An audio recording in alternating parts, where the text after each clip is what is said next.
Hello students, स्वागत है आपका फिर से इस चैनल पर। आज की इस वीडियो में हम लोग समझने वाले हैं कि इनडायरेक्ट स्पीच क्या है, या डायरेक्ट इनडायरेक्ट क्या है, या नरेशन क्या है। ये तीनों जो सेगमेंट हैं, ये तीनों जो नाम हैं, वो एक ही टॉपिक के नाम हैं, जिसे हम इनडायरेक्ट स्पीच कहते हैं, या डायरेक्ट इनडायरेक्ट या नरेशन के नाम से जानते हैं। ये होती क्या है, सबसे पहले हमको ये समझना है। ये पहली बात तो हम लोग समझते ही हैं कि हम ये अंग्रेजी भाषा की बात कर रहे हैं। अंग्रेजी भाषा में जब दो लोग आपस में बातें करते हो और उस बात को कोई तीसरा थर्ड पर्सन कोई उस बात को सुन रहा हो और वो थर्ड पर्सन जाकर किसी फोर्थ पर्सन को उस बात को बताए, तो हम कह सकते हैं कि वो जो थर्ड पर्सन था जिसने बातें सुनी थी दो लोगों की, वो जाकर के फोर्थ पर्सन से बताया, तो वो इनडायरेक्ट स्पीच बताया था। देखिए, इसको बात करने के लिए हमारे पास ग्रामर होना चाहिए। ग्रामर का मतलब हमारे पास ये समझ होनी चाहिए कि हमको बोलना कैसे है। जैसे दो लोग आपस में बातें कर रहे हैं, तो हिंदी भाषा तो हम लोगों को अच्छे तरीके से पता है। जैसे दो लोग आपस में बात कर रहे हैं कि यार चलो आज घूमने चलते हैं, तो कोई व्यक्ति किसी से बोल रहा है कि चलो आज घूमने चलते हैं। इस बात को कोई तीसरा व्यक्ति वहीं पर सुन रहा था और वो तीसरा व्यक्ति जा करके इस बात को किसी चौथे व्यक्ति को बताया। अब तीसरा व्यक्ति है, तो हम हिंदी भाषा में समझते हैं कि तीसरा वाला व्यक्ति इस तरह से कहेगा कि वह उससे कहता था कि आओ चलो कहीं घूमने चले। तो ये बात हो गई इनडायरेक्ट स्पीच। ठीक है, अप्रत्यक्ष भी हम इसको बोलते हैं, प्रत्यक्ष और अप्रत्यक्ष हिंदी भाषा में। प्रत्यक्ष का मतलब आमने सामने, ठीक है, और अप्रत्यक्ष का मतलब जो आमने सामने ना हो। ठीक है, तो ये थी भूमिका। ये तो हम हिंदी भाषा की बात की है, लेकिन इंग्लिश भाषा जो है, वो इंग्लिश भाषा में हम लोग ऐसे नहीं बात इस तरीके से बात तो कर नहीं सकते कि हम कैसे बात करें। मतलब मेरे कहने का ये है कि इंग्लिश भाषा तो हमको सीखना ही है ना, अभी हम लोगों ने अंग्रेजी भाषा सीखी नहीं है, इसलिए इनडायरेक्ट में हम कैसे अंग्रेजी भाषा में बोलेंगे ये समझेंगे। ठीक है, तो हम दिन भर में हमें पता है कि हम जो सेंटेंस यूज करते हैं वो मुख्य रूप से 5 सेंटेंस यूज करते हैं। तो पहला जो सेंटेंस होता है उसको हम बोलते हैं असर्टिव सेंटेंस। Assertive sentence. अब ये असर्टिव सेंटेंस क्या होती है? अब असर्टिव सेंटेंस ऐसे सेंटेंस होते हैं जो केवल साधारण से वाक्य होते हैं, जैसे मैं जा रहा हूँ, आई एम गोइंग, तुम पढ़ रहे हो, यू आर रीडिंग, मैं पढ़ा रहा हूँ, आई एम टीचिंग, पंखा चल रहा है, द फैन इज मूविंग ना। ऐसे ढेर सारे सेंटेंसेस होते हैं। पढ़ा है, गा है, है, चुका है, मैंने खाना खा लिया है। तो ये केवल असर्टिव सेंटेंसेस होते हैं। ठीक है, असर्टिव सेंटेंसेस को कहते हैं। दूसरा जो सेंटेंस होता है वो है हमारा इंट्रोगेटिव सेंटेंस। Interrogative sentence. अब इंट्रोगेटिव सेंटेंस किसे कहते हैं? ऐसे वाक्य, ऐसे सेंटेंस जिस सेंटेंस को बोलने से क्वेश्चंस उठते हो, जैसे क्या तुम पढ़ते हो, क्या हुआ, जा रहा है। ये तो हिंदी भाषा है जिसे हम लोग जानते हैं, लेकिन इंग्लिश भाषा में इसको इस तरीके से बोलते हैं, do you eat the food, are you going to the house, eat see breaking the glass. ऐसे सेंटेंसेस, या what are you doing.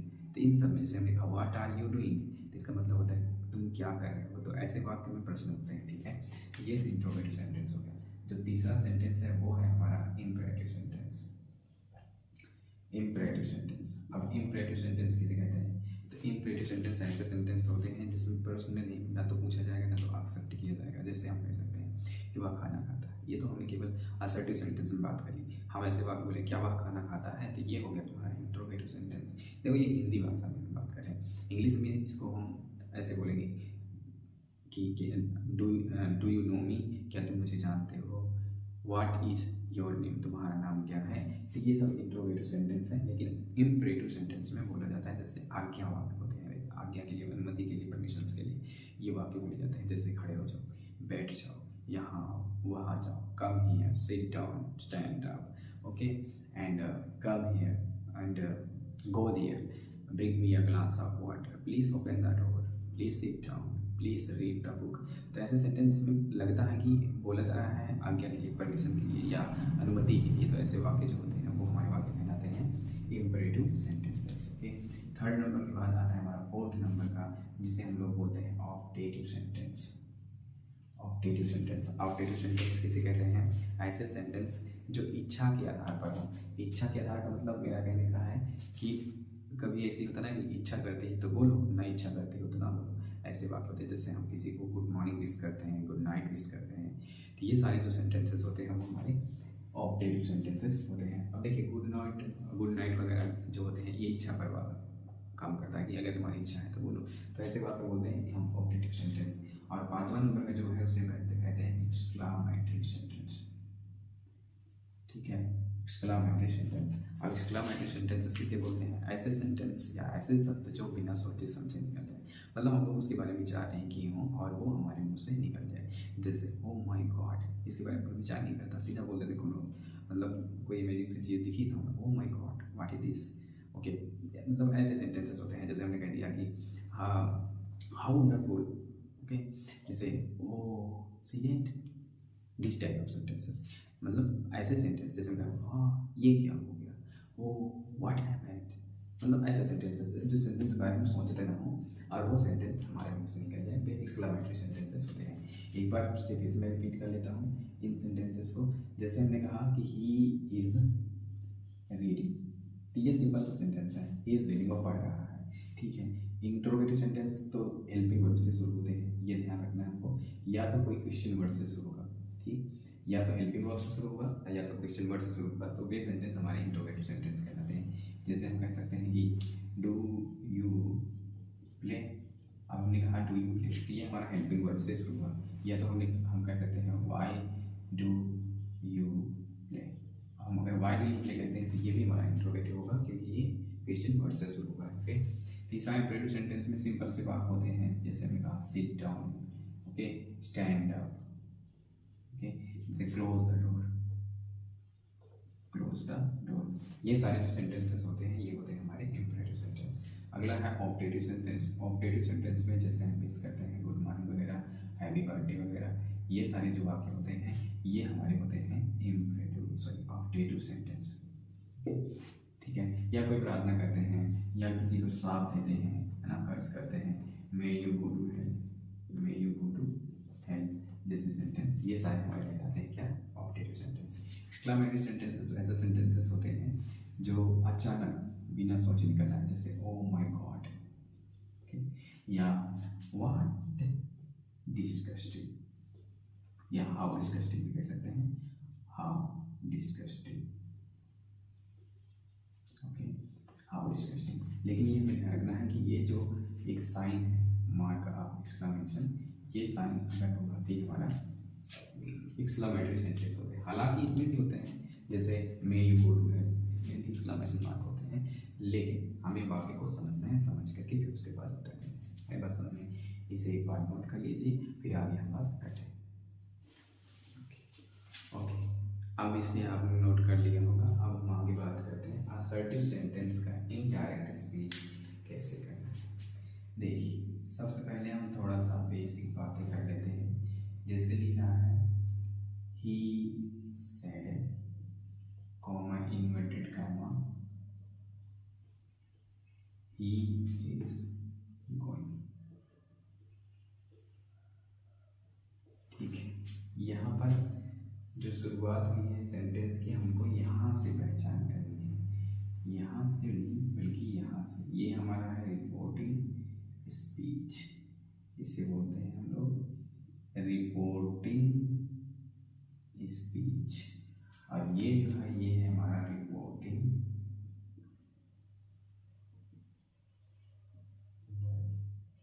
Okay, ये है रिपोर्टिंग वर्ब, ये है रिपोर्टिंग स्पीच। मतलब ये वाला वाक्य जो है कामा इन्वर्टेड कामा के अंदर जो वाक्य होता है उसको हम बोलते हैं रिपोर्टिंग स्पीच, और कामा इन्वर्टेड कामा के बाहर जो वाक्य होता है उसको बोलते हैं रिपोर्टिंग वर्ब।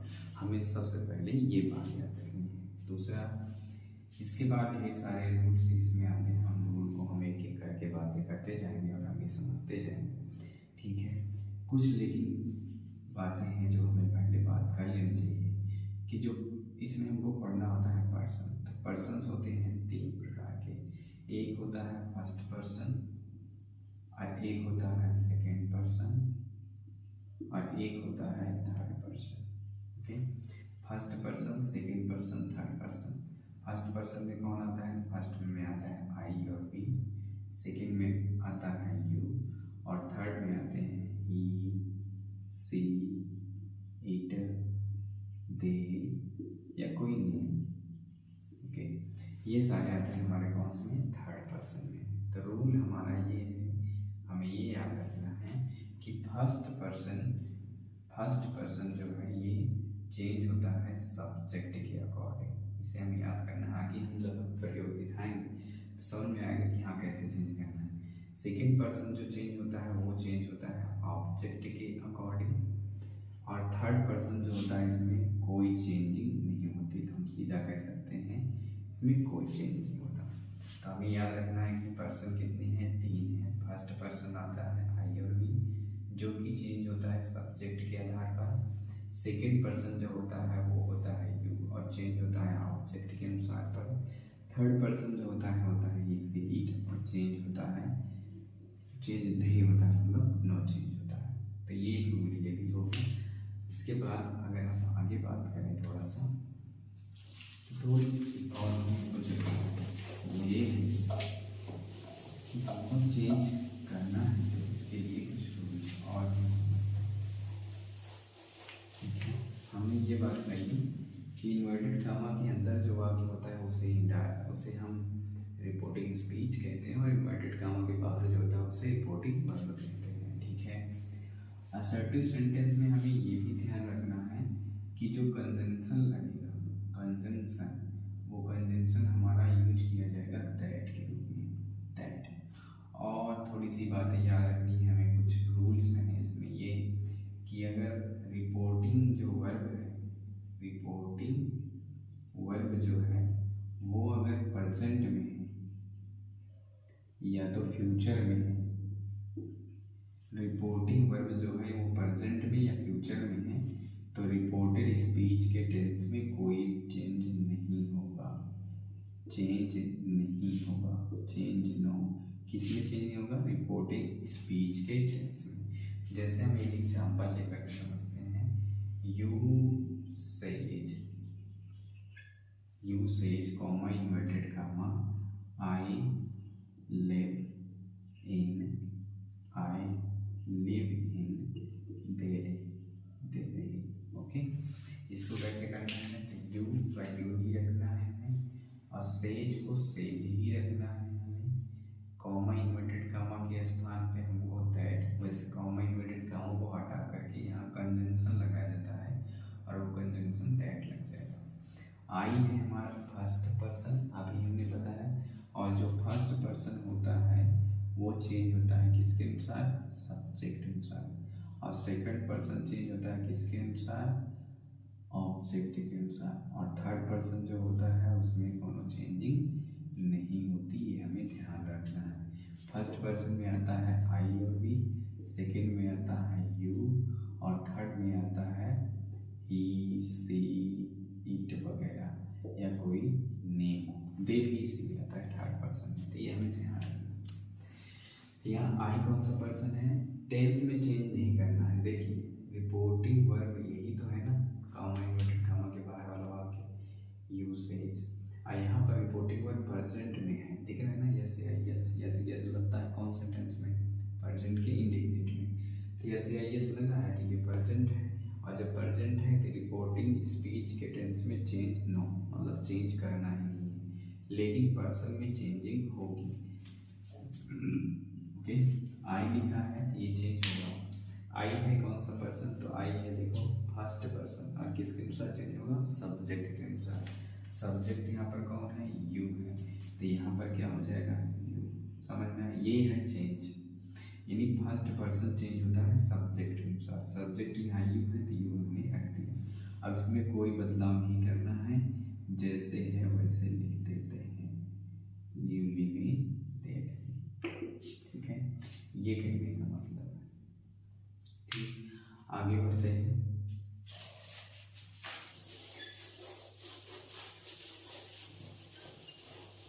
एक रूल तो हमारे लिए हो गया, दूसरा रूल और भी है।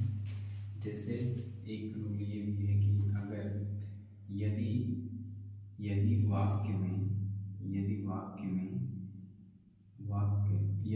यूनिवर्सल ट्रूथ होगा, यूनिवर्सल ट्रूथ का मतलब होता है कि ऐसा वाक्य होगा कि हाँ वो हर मायने पर सच्चा ही है, मतलब ट्रूथ ही है, उसके भी टेंस में हम कोनो चेंज नहीं करेंगे। यदि वाक्य यूनिवर्सल ट्रूथ है तब भी कोई परिवर्तन टेंस में नहीं होगा, टेंस में नहीं होगा, ये हमें ध्यान रखना है।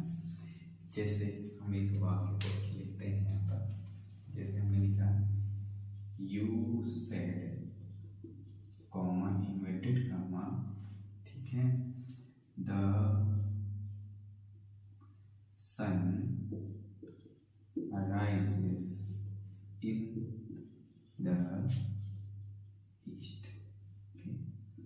यहाँ पर इस वाक्य को अगर हम पढ़ें तो लिखा है you said the sun rises in the east, तुमने कहा सूर्य निकलता है ईस्ट में, मतलब पूर्व में, सूर्य पूर्व में निकलता है। तो ये यूनिवर्सल ट्रूथ है, और यूनिवर्सल ट्रूथ होने की वजह से इसमें कोनो परिवर्तन हमको नहीं करना है टेंस में।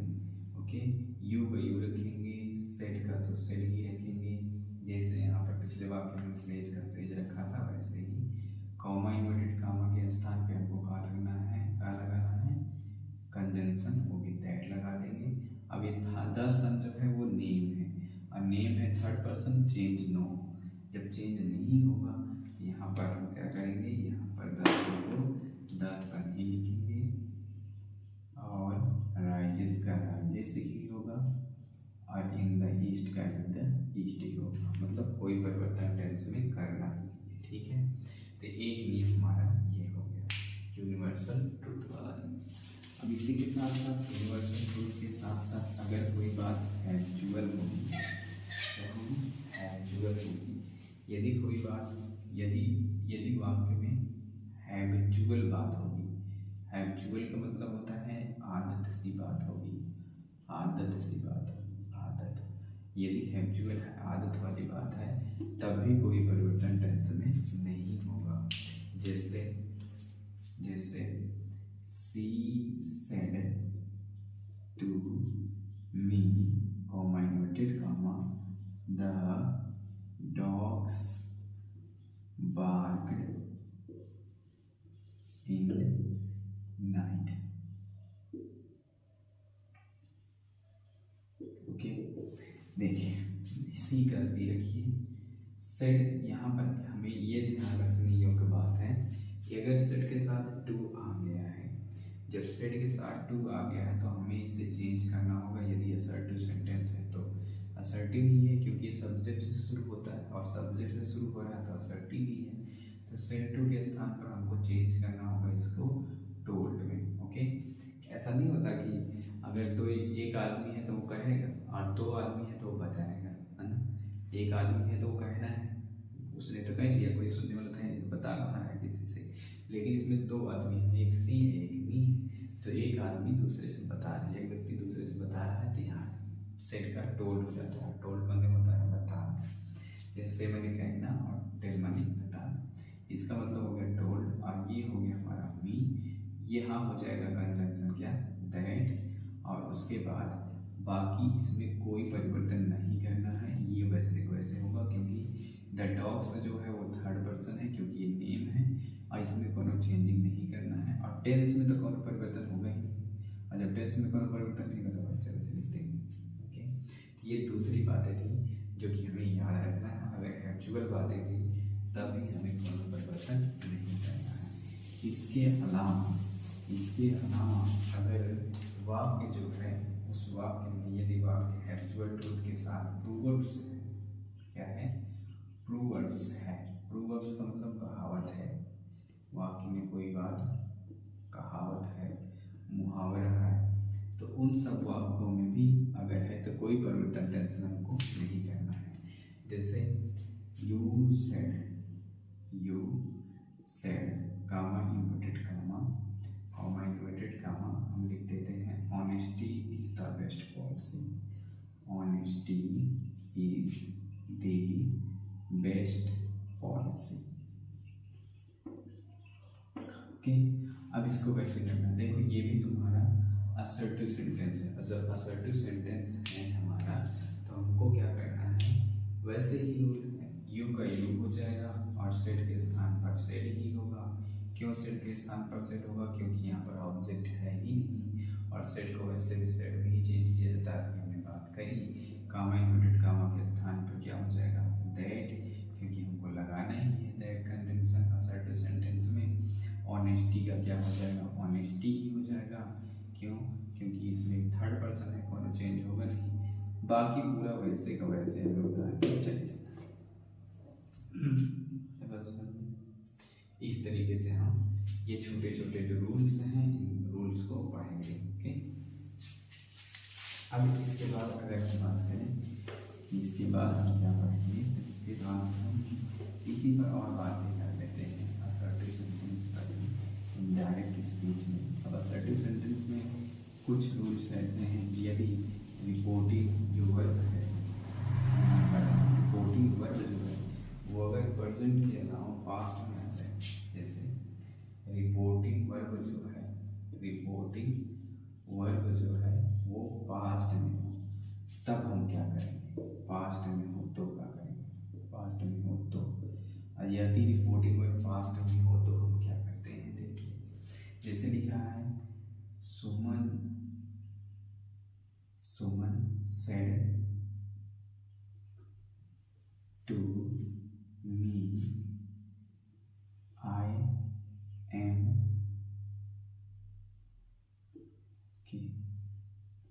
am cooking the food। ठीक, इसको हमको कैसे करना है, देखिए सुमन said to me, I am cooking the food। अब देखिए यहाँ सुमन को तो सुमन लिखेंगे, ओके, सेड टू आ गया तो इसे चेंज कर देंगे हम रोल में, मी का मी ही होगा, यहाँ पर हो जाएगा दैट। आई कौन सा पर्सन है, फर्स्ट पर्सन। फर्स्ट पर्सन किसके अनुसार चेंज होता है, सब्जेक्ट के अनुसार। सब्जेक्ट यहाँ कौन है, सुमन है, तो यहाँ आई के स्थान पर क्या हो जाएगा, सुमन हो जाएगा। ये चेंज होगा सुमन के आधार पर, लेकिन सुमन हमने एक बार यूज किया है तो सुमन का प्रोनाउन रखना होगा, और सुमन का प्रोनाउन क्या होता है, सी। मतलब कोई भी अगर फीमेल है तो फीमेल का जो प्रोनाउन बनता है वो बनता है सी, और अगर मेल कोई पर्सन है तो उसका प्रोनाउन बनता है क्या, उसका प्रोनाउन बनता है ही। हमें ये याद रखना है। तो यहाँ आई है, यहाँ सुमन है, सुमन का प्रोनाउन हमने सी रख दिया। ये देखिए प्रेजेंट इंडेफिनिट टेंस है, और प्रेजेंट इंडेफिनिट टेंस में अगर है वाक्य तो इसे हम पास्ट में करेंगे, यदि रिपोर्टिंग वर्ब पास्ट में हो तो। यहाँ देखो सेट करेंगे पास्ट में, और जब पास्ट में है तो इसे हमें पास्ट में करना होगा। तो यहाँ पर क्या हो जाएगा, वॉच हो जाएगा, और कुकिंग का कुकिंग ही रहेगा, और द फूड का द फूड ही होगा। इस तरीके से हम छोटे छोटे वाक्यों का इनडायरेक्ट स्पीच में परिवर्तन करेंगे। लेकिन हमें ये थोड़ा सा ध्यान रखना है कि कौन से टेंस किस में चेंज होंगे। तो हमें पता है कि पास्ट का जो इंडेफिनिट टेंस होता है, सॉरी प्रेजेंट का जो इंडेफिनिट है, प्रेजेंट का, और इधर क्या हो जाएगा, पास्ट में चेंज होगा। जैसे प्रेजेंट का इंडेफिनिट है ये चेंज होगा किसमें, पास्ट के इंडेफिनिट में। जैसे प्रेजेंट का कॉन्टिन्यूअस है तो ये चेंज होगा पास्ट के कॉन्टिन्यूअस में, और अगर प्रेजेंट का परफेक्ट है तो ये चेंज होगा पास्ट के परफेक्ट में। अगर प्रेजेंट का परफेक्ट कॉन्टिन्यूअस है, परफेक्ट है कॉन्टिन्यूअस है तो ये चेंज होगा पास्ट के परफेक्ट कॉन्टिन्यूअस में। ओके, ये हमें ध्यान रखना है। इंडेफिनिट है तो पास्ट के इंडेफिनिट में प्रेजेंट का, मतलब सीधी सी बात है, अगर डू या डज होगा तो ये चेंज होगा किसमें, डिड में। और अगर इज या एम या आर है तो ये चेंज हो जाएगा किसमें, वाज या वर में। जैसा कि अभी हमने देखा था कि एम जो है चेंज हो गया किसमें, वाज में। देखो एम चेंज हो जाएगा वाज में या वर में। परफेक्ट में हैज या हैव जो है ये चेंज होगा किसमें, तो ये चेंज होगा हैड में। अगर हैज बीन है, हैव बीन है तो ये चेंज होगा किसमें, तो ये चेंज होगा हैड बीन में। ओके, ये सारे रूल हैं जो कि हमें नोट करना है जैसा ये लिखा है, और हमें ऐसे ही इसे तैयार कर लेना है। इसके अलावा भी कुछ चेंजेस आते हैं जिसको हमको आगे जरूर से पढ़ना पड़ेगा या समझना ही पड़ेगा। इसके अलावा भी कुछ रूल्स हैं, जैसे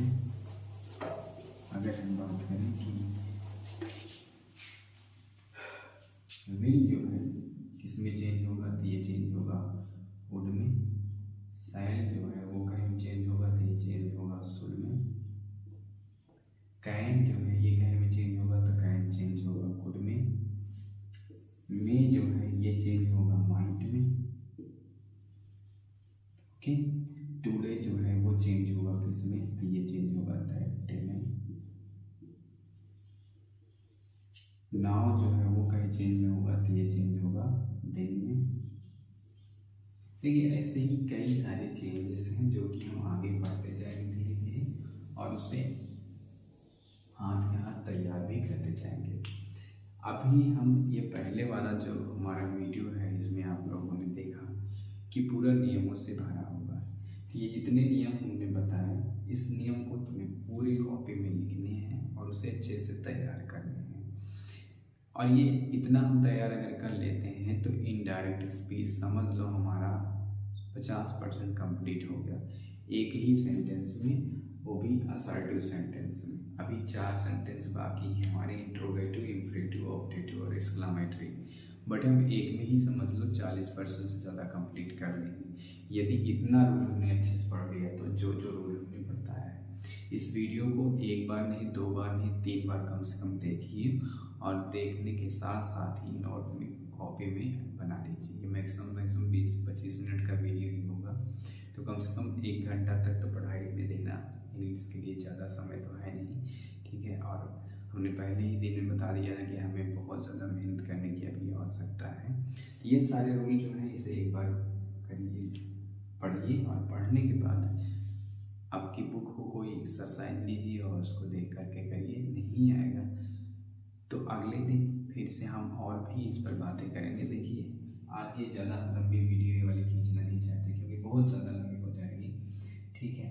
तो ये जितने रूल हैं पहले इस रूल को आज पढ़ लीजिए, कल हम इस पर और बातें करके अगले वाले जो सेंटेंस है मतलब इंट्रोगेटिव, उसकी भी बातें करेंगे। ओके,